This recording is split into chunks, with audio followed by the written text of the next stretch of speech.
Well, thank you so much, everyone, for joining us today. My name is LaTwyla Mathias, and I'm the Executive Director of Progress Virginia. I'm joined today by Wyatt, Rolla, and Teresa Hepler from the Legal Aid Justice Center. Thank you both so much for being with us today. Can both of you tell everyone a little bit about what you guys do at the Legal Aid Justice Center? Sure, I can kick us off.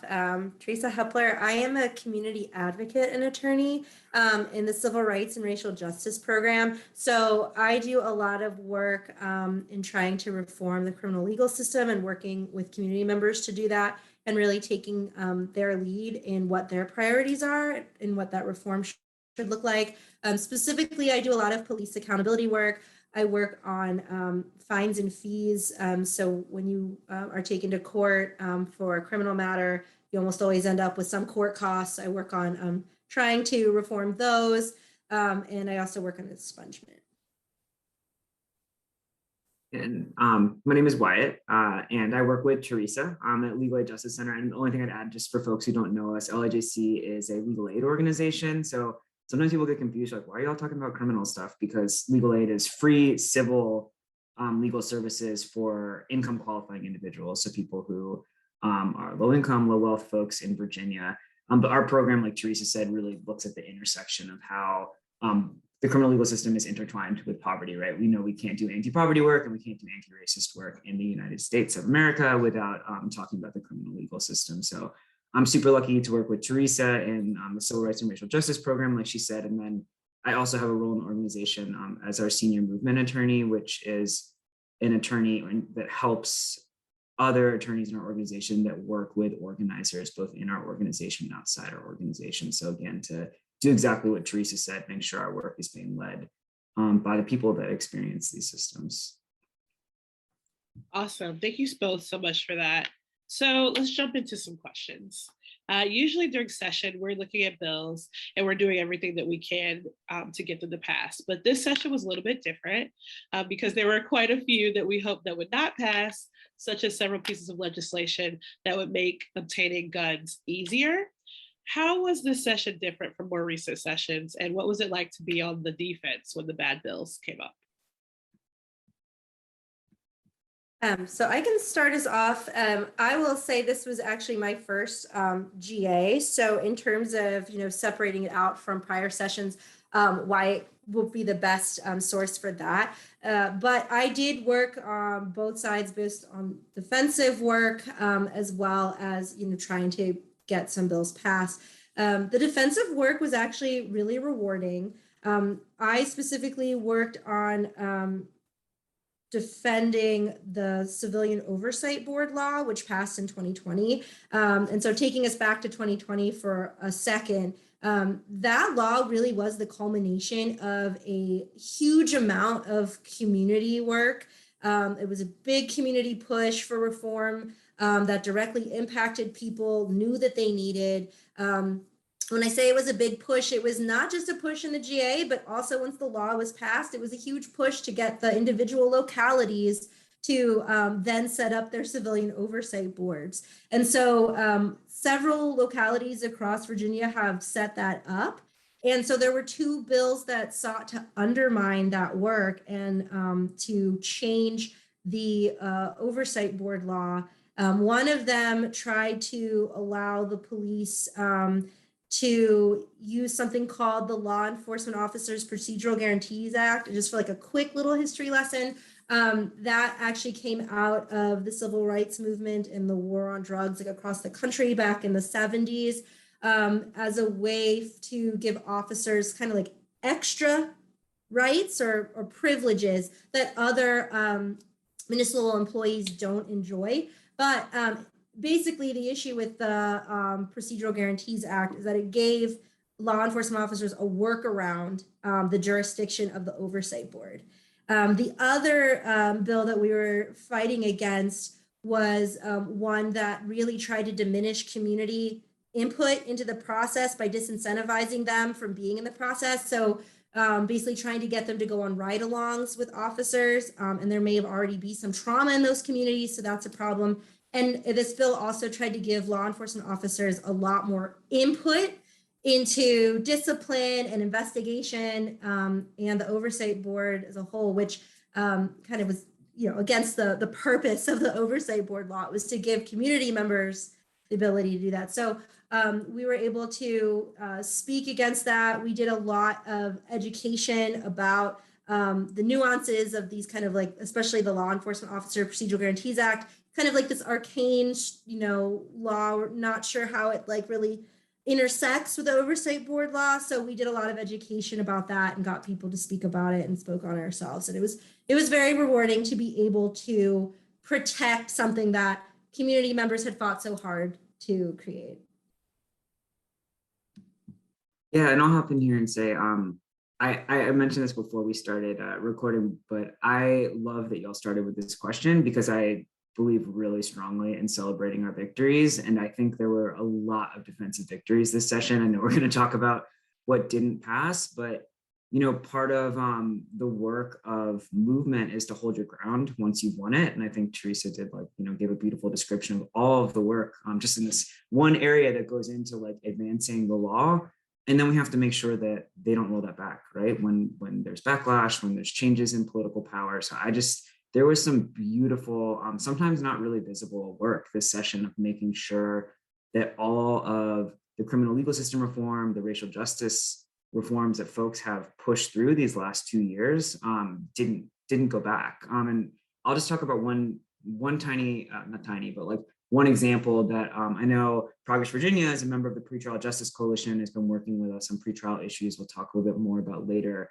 But one bill that they tried to completely to take away a reform that we won in 2021 was presumptions against bail.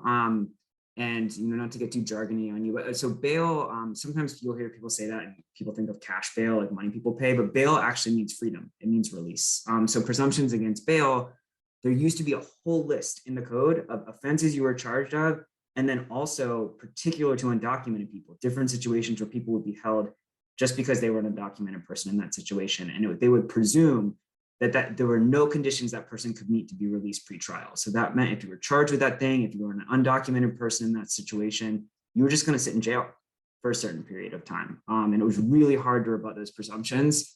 And just to give you a little idea of how impactful that law that changed in 2021, we repealed all those suckers. They all came off the book. We got rid of every single one of them.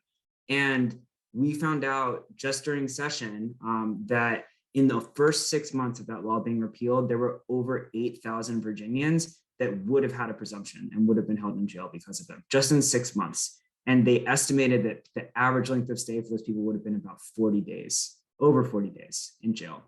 So this session, they tried to go back and put all of those back in the code. And we were able to stop them. And I think like another thing that I think is really powerful about that specific story is that in 2021, we worked really closely with violence prevention advocates, particularly folks who work on intimate partner and sexual violence. The Virginia Action Alliance, which I think is a beautiful organization that pushes on kind of broader understandings of safety and accountability that aren't carceral. We worked with them on that reform, and we were able to really come back and say, like, this is not about, like, when you are trying to put these in the code, it's not about safety.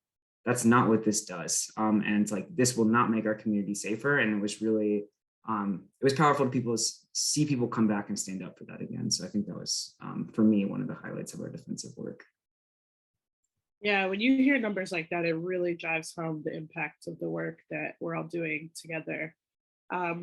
But on to our next question. We still had some high hopes for great legislation on things like restoring the right to vote to returning citizens and ending mandatory minimums. We're going to get to CAFA a little bit later, but can you give us a rundown of other criminal justice reform bills that you support that unfortunately didn't make it out of both chambers? I can start this one and be pretty brief. You reminded me when you said mandatory minimums, that definitely, we need to continue to push for that. It's a big deal. And I'm going to talk about the other side. So that's like front end relief, right? To say we have draconian sentencing, we have very long sentences in Virginia, and mandatory minimums is one of the ways that happens. And then I think another important thing is to look at the back end relief, which is what happens when people have already been sentenced or people continue to get sentenced. What can we do for those folks on the inside to try to get them out earlier? And just briefly, as an attorney, we've done some prison healthcare litigation at Legal Aid Justice Center, and I will just say some of the most difficult legal work I have done has been working with people who are aging in our prison system and experiencing horrifically inadequate medical care. So it's just I was really hopeful for this, what was called second look legislation, which allows people, when certain triggers are met, whether it's a length of time, it's usually a period of time, they can file a petition to actually go back before a judge to have their sentence reconsidered. And, Virginia abolished parole in 1995, so very few people are able to go before the parole board. And this would have been a different way for people who have, most of them would have been in prison for quite some time, to come back and have an opportunity to be released. And I just, there's bipartisan support in both Virginia and in other parts of the country for that kind of policy reform. And I think that would have been, it needs to come back. It's absolutely necessary for Virginia to look at, again, our aging prison population. And also to just say it explicitly, I know people watching this probably know, but wildly disproportionate rates of Black Virginians and Brown Virginians who are serving those very long sentences. And when we talk about redressing racial harm that's happened, it's key for us to do that going forward, right? Like you said, like get rid of our mandatory minimums, other things like that, but also to address the harm that's already been done to people who are on the inside and create mechanisms for that. So I really hope second look legislation comes back in the future. Great. And so now let's discuss record sealing and expungement. We saw conversations around this increase alongside those about how to navigate legalizing with equity. What impact does record sealing and expungement have on our communities? And what are the next steps in that fight, both in the legislature and for the people of the Commonwealth? I really love this question, and I love that it's grounded in how does it affect the communities, because I think of all of the campaigns that I work on, expungement really has the most widespread impact on communities. You come out with a criminal record and you're denied housing, you're denied meaningful employment, and even if you're not denied housing, oftentimes you're not given the opportunity to have really livable housing, decent housing. You might have to scrape the bottom of the barrel, and that's absolutely ridiculous. People have served their time, and they have been punished under the law, but unfortunately with a criminal record they remain punished throughout their lives unless they can get it expunged. So Virginia passed the law just in 2021 that greatly changed record sealing and expungement. I don't want to go into the differences between expungement and record sealing right now, but basically record sealing is it's denying access basically to employers and landlords and those type of people to see your criminal record. But that law, went from before, and unfortunately currently, you can only get dismissals and non-convictions off of your record. This new law in 2021, which won't take effect until 2025, greatly expanded that to several misdemeanors and to some felonies. And this year we tried to expand it further by taking away the lifetime cap. So under the law in 2021, you could only get 2 sentencing events off of your record. We were trying to get that completely taken off so you wouldn't have a limit at all. We also tried to get the conviction-free period shortened so that people could have access to the benefits of record sealing, as soon as possible, rather than waiting, to show that they were worthy of record sealing, right? And I think that's really the word for it. And I think that's very, that's very troubling. And it's not seeing people as, the humans they are, that have the capacity for change, and accessing housing and accessing, employment, being able to take care of your family is so important. And one thing I do want to highlight in this work that we did is we spent a year talking to community members through the Expungement Council, which is a group of people who've been directly impacted by having a criminal record. And we also worked with a nonprofit called Code for Civil. They do a lot of data analysis. And what they found through going through all of these records was that this law that we were advocating for in this session to expand record sealing would have expanded record sealing opportunities to 500,000, more than 500,000 Virginians. That's a huge number. And so that would have been phenomenal. We're not going to stop fighting that. We're going to probably go back to Code for Civil and keep looking at what different changes to the record sealing law of 2021 could do to expand record sealing to more people and to help people have some type of way to navigate that process. And we'll continue to represent people in expungement cases under the current expungement law. Yeah, you've touched on so many great things. We might have to have you come back and do a deep dive on record sealing versus expungement, because like you touched on, like that is a huge civil rights issue and one that we should definitely be talking about more. But now we're going to get into counsel at first appearance, also known as lawyer at first appearance. This session, we saw bills introduced on CAFA. And for those who aren't familiar with the term, can you tell about the problem that counsel at first appearance tries to address? Yeah, it's a bit of jargon. That's kind of the phrase that gets used nationally. People will say CAFA, counsel at first appearance. But yeah, thank you for kind of the invitation to frame it up a bit, because it's I think it's really important to humanize what that alphabet soup means. And what it means is that half the people in Virginia's jails are there waiting for trial. That's true across the country. It's true in Virginia. And what is somewhat unique in Virginia is that people who are arrested and held in jail pre-trial, when they're waiting, a day, maybe several days, maybe sometimes up to a week for their first court date. And for a lot of folks, that appearance is alone. They're without a lawyer to fight for their freedom. They're appearing before the judge alone. And I have been in court frequently and seen people, even on their own, try to address bail. They might say, Your Honor, I have to work tomorrow, or Your Honor, I have an elder at home that is waiting for me. And the judge will, not always, but sometimes shut it down, say, your lawyer is going to be out to see you. Your lawyer will file a bond motion. And we know in different parts of the state, by the time a lawyer has gone out and visited the client at jail, they've filed a motion, the court's put it on their calendar. A week can have passed, more than a week. And that person, that whole time, they're sitting in jail, waiting to talk to their lawyer. While that's happening, people lose jobs, they lose housing, they're missing medical appointments, they're missing treatments, their children are without their parents. And if that person, and as frequently happens, if someone's accused of a crime, many people are not convicted of those crimes, right? If they're found not guilty, if the charges are dropped, if they get something, they're sentenced to something other than jail time, right? It's a misdemeanor and they are sentenced to a fine. They never get those days of their life back. They can't go back and get that housing. They can't go back and get that job, can't get that time with their children. And so our position is that no one in Virginia should be going before a judge alone when their freedom is at issue, be unable to argue for their release.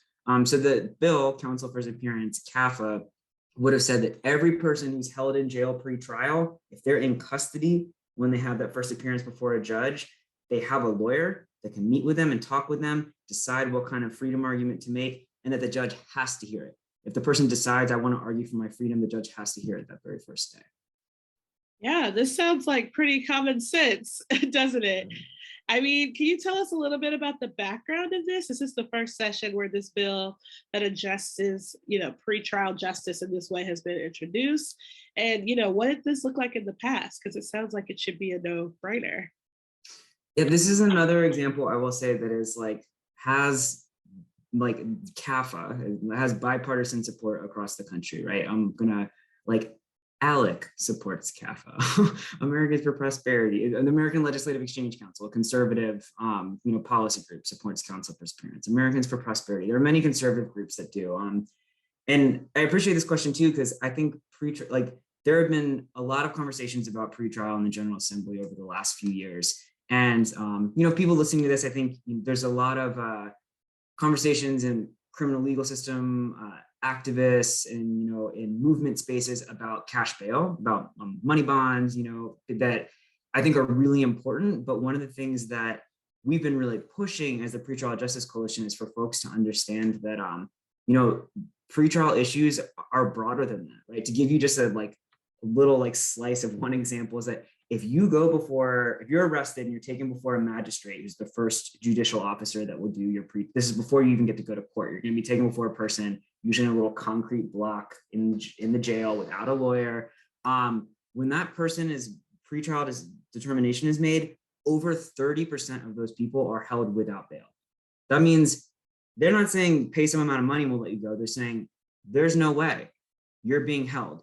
And that's true. And when I say 30% of people, I mean accused of everything, of misdemeanors, of the whole group of people, 30% are just held. So one of the first things that we started pushing for, it's not very sexy, but data. The state wasn't keeping any kind of uniform data. And we would just get these little dribbles like that. And we're like, you know what? We need a uniform system to tell us what's happening to people in pretrial. And we won that in 2021. And I think, the reason that's so important is that's going to be the foundation for us transforming our pretrial system. We're pushing for counsel at first appearance. I think it's a very important form of harm reduction. Like I said, we know having an advocate there makes a difference. If you have a lawyer at that first appearance, you're 2.5 times more likely to just be released on what's called recognizance. Just sign a piece of paper and say you'll come back. You're 5 times more likely to receive a lower secured bond amount. We know it makes a difference, but it's harm reduction. We need our pretrial system. We need transformation to reduce both pretrial detention and pretrial surveillance. So we are going to be pushing for pretrial justice, and we've been laying these foundational pieces. Like, we won the data piece in 2021. We repealed the presumptions. We're going to come back and win CAFA in 2023. But we know that those are all just setting the table to really have community members and advocates and faith leaders and all of these groups define what a transformation of our pretrial system would look like. Yeah, you mentioned 2023, and you also mentioned that CAFA has broad bipartisan support. But in 2022 in Virginia, the House bill for CAFA didn't make it out of committee, and the Senate bill was continued into the 2023 session. So what happened? There was also talk of starting a pilot program. Can you tell us what the F is going on in Virginia? Yeah, I know. We would well, actually, so it's true. The House, if you were watch the General Assembly at all, House Courts of Justice was a rough space for criminal legal system reform this year. It was pretty hostile. So that, it was killed along a strict party line vote in the House. Delegate Williams-Graves carried it in the House for us. But in the Senate, I do want to lift up and say Senator McClellan carried an identical version in the Senate that passed Senate Judiciary 12-3, which means it had significant Republican support coming out of that committee. It was carried over in appropriations. I hate to get bogged down in the fiscal piece because that's what we've been fighting about in the GA, and I believe that we should be talking about the human beings that are impacted by these policies. But I will say money is a thing at the General Assembly, and there are some state agencies who have claimed that this would be really expensive. We think that they're wildly overestimating the financial cost, not to mention devaluing the human cost of detaining people.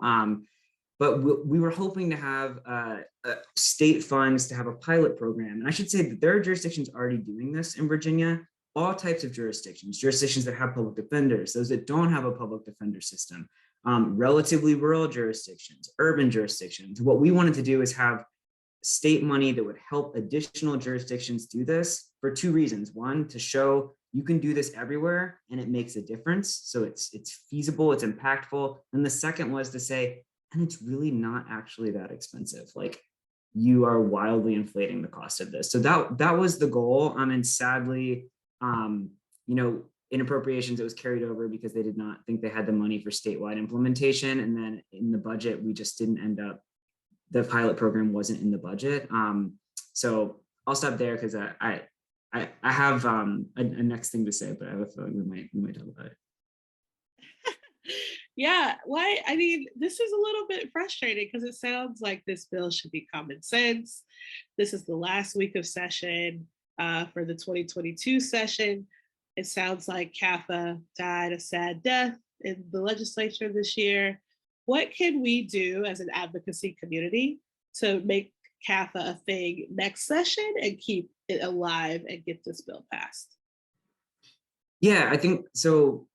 I want to say like something about CAFA and then step back and say something more broadly. That, you know, we are really, our pretrial justice coalition is thinking about what I guess GA off season, like what we're going to be doing in the off season. And, you know, localities are doing this right now, and it's making a difference in Virginians' lives right now in the localities that are providing counsel of first appearance. So we're going to be pushing localities to provide to new localities to provide counsel of first appearance, even if there's not state money to fund a pilot. We know some jurisdictions are doing that without any additional money at all. We're really interested to work with jurisdictions to see if there's other sources of funding. But we believe, we have started saying in the coalition, like freedom can't wait.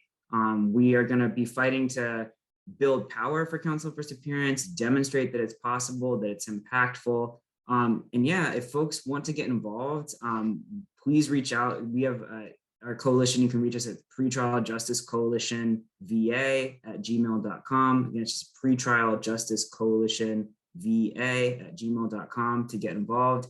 And then to just say more broadly, I really hope folks, when the gavel goes down and GA is done, that people reach out to their legislators and tell them that they are disappointed in the things that did not pass about criminal legal system reform, and then thank the people that voted against the horrible bills we're talking about that would have made rolled back progress, would have impacted low income and Black and Brown Virginians horribly, and like tell legislators that we care about this, and that, you know, people are paying attention to this, because we have work to keep doing, and, you know, we can't let them think that people aren't paying attention to this and aren't still passionate about it.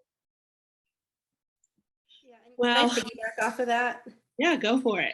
Yeah, I just wanted to kind of lift this up as an example of the fact that we're not discouraged from doing this work despite, you know, some of the setbacks of this GA.